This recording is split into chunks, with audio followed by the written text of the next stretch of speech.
When my son Charlie was born, the nurse handed me a pair of scissors and said I should cut the umbilical cord. I was already shaken. The birth of a human being is not a pretty thing.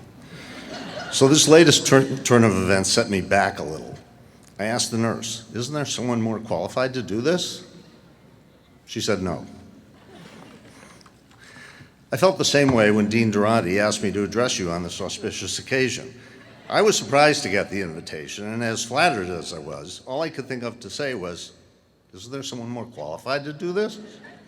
Dean Durante said, "Hey." Thank you, Carol, for your kind words. Dean Durante, faculty, parents, members of the UCLA Anthropology Department, graduating class of 2011. Thank you for having me here to celebrate with you today. In Hemingway's The Sun Also Rises, Mike Campbell is asked how he went bankrupt. He answers, 2 ways. First gradually, then suddenly. That's the story of how I became an anthropology major. 2 ways. First gradually.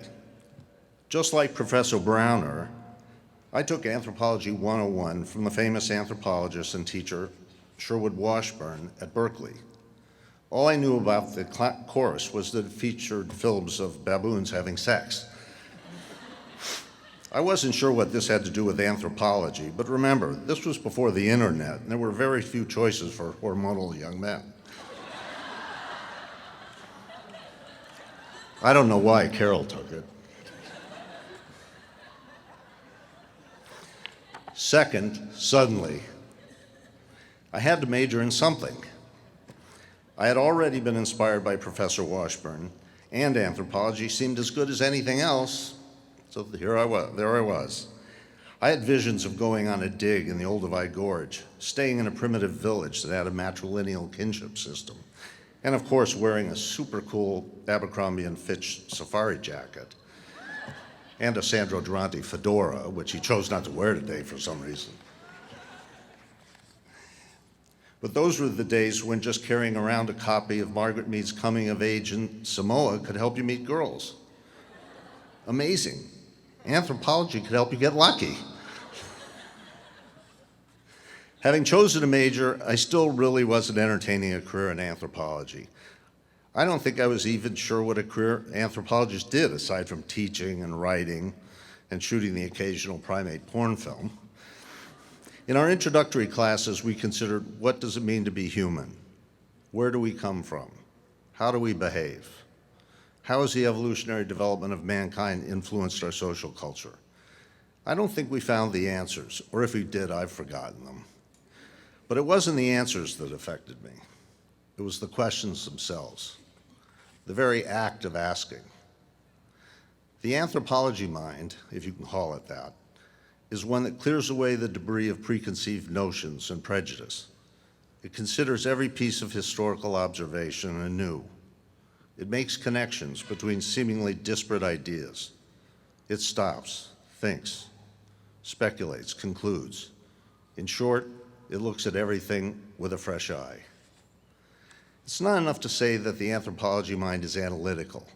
There are plenty of other disciplines that do a good job of training analytical minds.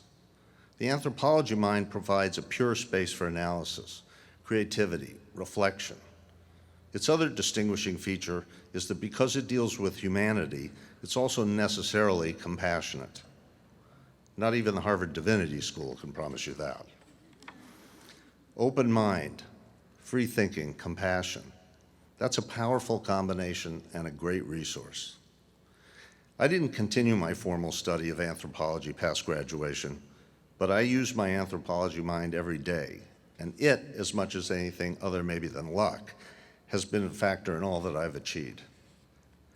As graduation approached, I considered, as have all of you, what can I do with this anthropology degree? Or perhaps more to the point, what can I do with all this anthropology knowledge? With the knowledge, or at least familiarity of how human beings relate to each other, socially and culturally, I had an epiphany. They're all going to need lawyers. And so I went to law school.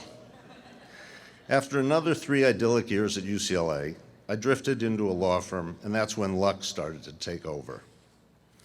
I hadn't been practicing law very long when one of the partners, Richard Rosenberg, left to form a theatrical booking agency. A few months later, Richard invited me to join him. I didn't even pause to ask, isn't there someone more qualified than me to do this? Of course, there were many more people more qualified to do it. My total experience in the entertainment business was a summer job as a tour guide at Paramount Pictures. I still don't know why Richard asked me. We were friendly, sure, and we remained friends, even after I fired him 6 years ago and took over his job. Natural selection.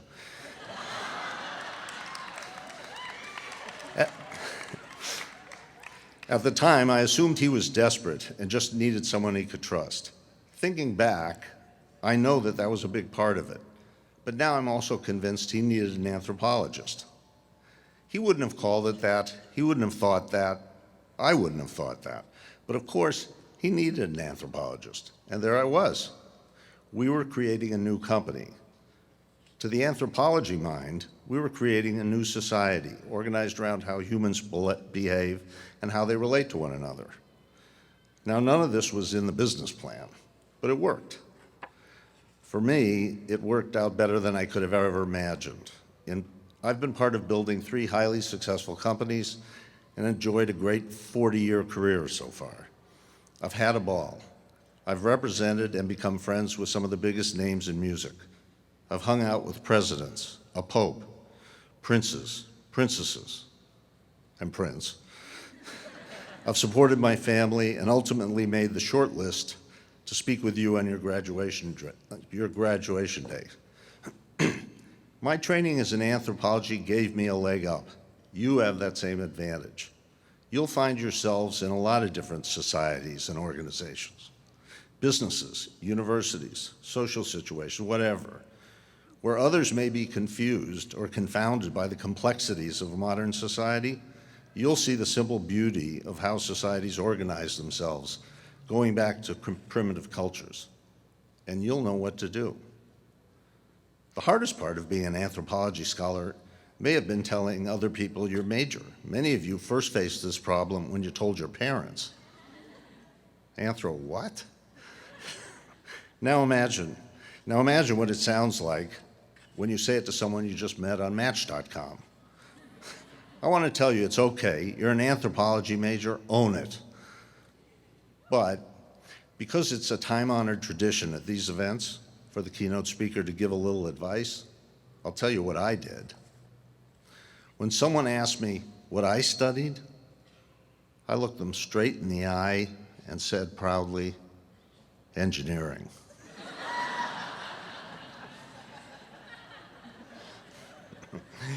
We're all anthropologists now, not just you, everyone.